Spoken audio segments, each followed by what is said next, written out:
So we've been dealing with advanced writing skills for class 12, and a brief recap of question number 3, test items in question number 3. There are these many choices: formal invitations, informal invitations, formal replies, informal replies, notices, advertisements, and posters.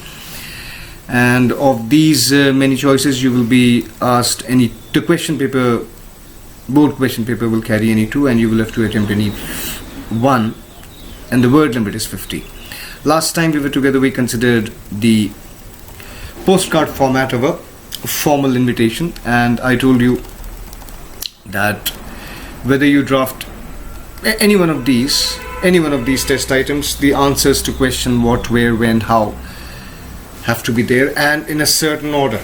What is happening, the manner of it. If you're drafting an invitation, you don't need to mention where it is happening and when it is happening. In this order has to be there. So grammar rule says what, MPT. M stands for manner, P stands for place, and T stands for time. So MPT, what, how, where, and when. Fine. So the language in the case of a formal invitation is formal, of course. We are talking of a postcard format, and there is a set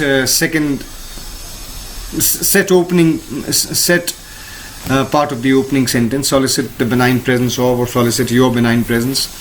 And I do not actually I'm not allowed to use personal pronouns. I refer to the person extending the invitation by his name in the third person, and I also refer to the person being invited in the third person only. And all important pieces are in all separate lines, and RSVP and the address of the person who is drafting the invitation comes at the bottom, right or left. It's not an issue as long as these 2 particulars are there. Now another important piece of information you must understand is that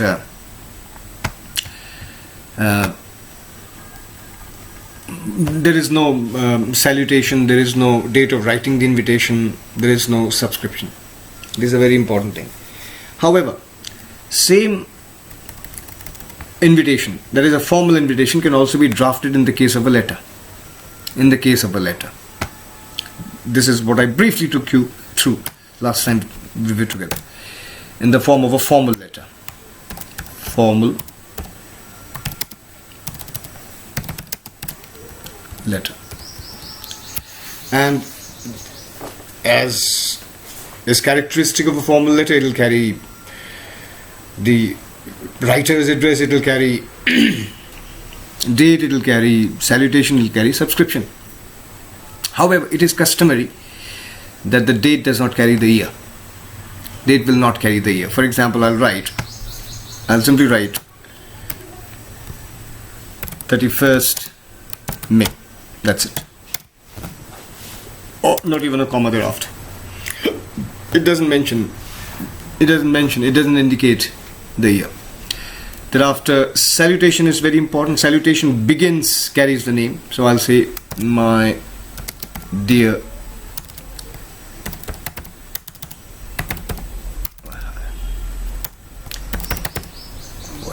my dear Mr. and Mrs.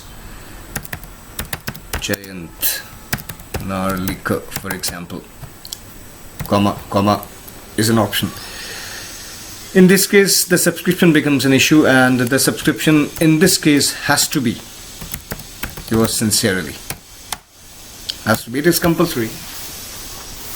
It is compulsory that you write yours sincerely.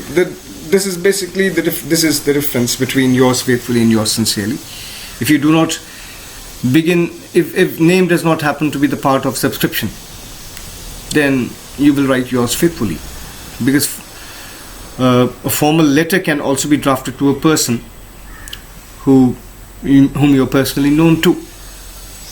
I'm repeating, a formal letter can also be drafted to a person whom you are personally known to. So in that case, your subscription will include the name of the person, and so the subscription therefore strictly has to be yours sincerely, not yours faithfully. These are what grammar books say, and you have to follow.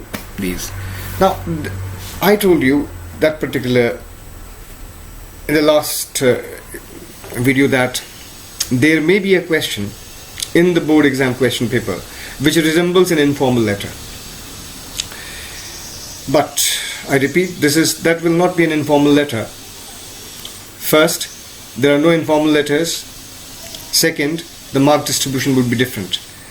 A letter, only business letters are there, and business letters carry only 6 marks. And this particular test item of question number 3 will carry 4 marks. So there are these two ways in which you can find out if it is an informal letter or not. It will not be an informal letter, it will be an informal invitation or a reply, because informal invitation or reply can also be drafted in the shape of a letter. So formal invitation can be drafted in the shape of a formal letter. Informal invitation can be drafted also in the shape of a letter, formal letter. Again, the particulars will be there. Particulars will remain the same. The language here, I have the option of using a mix of formal or informal. It is better to stick to, if I'm drafting a formal invitation and if I'm using a letter format, the language must be formal. Whether I refer to myself by my name or by using a relevant personal pronoun, that is an open option. However, the two important facts, and the next important difference is that whereas the informal letter will be longish, will be lengthy, and an informal invitation will always